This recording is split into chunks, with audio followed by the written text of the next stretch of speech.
只要用科学来做料理，就会更快达到神厨的境界。比如说梅拉反应，就是吃了不会拉肚子哦。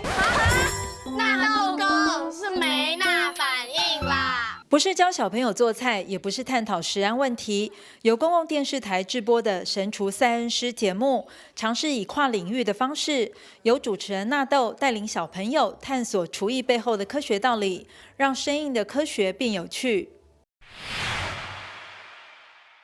我是制作那个《神厨赛恩师》，然后它是一个就是科学跟厨艺结合一个跨领域的一个儿少节目。对，那因为就是说我们做这种怎么说，就是难度会比较高，是因为说一个就是比如说做菜的领域的人跟科学领域的人要把它结合在一起，那个就是比较困难，在统合上面会比较困难，所以呢，我们就是变成说，我们在做这个节目的话，我们要如何把这些领域统合，然后呢，又要让那个小朋友可以就是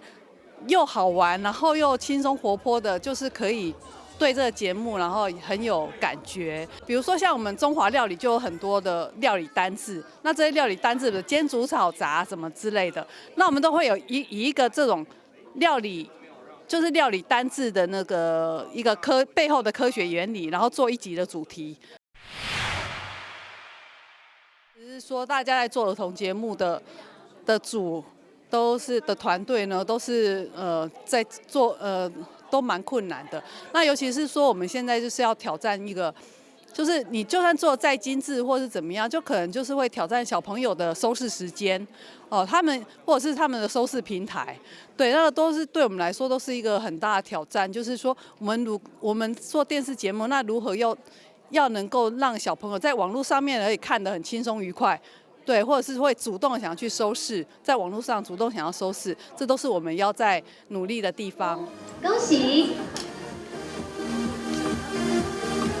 节目单位投入心血制作儿少节目，台湾媒体观察教育基金会也大力推荐优质儿少5星节目，欢迎民众踊跃收看，支持优质的儿少节目。同时，媒观也特别感谢中嘉数位股份有限公司参与赞助经费，持续支持优质的儿少节目5星奖活动，一起来关注儿少的传播权。记者陈淑平台北报道。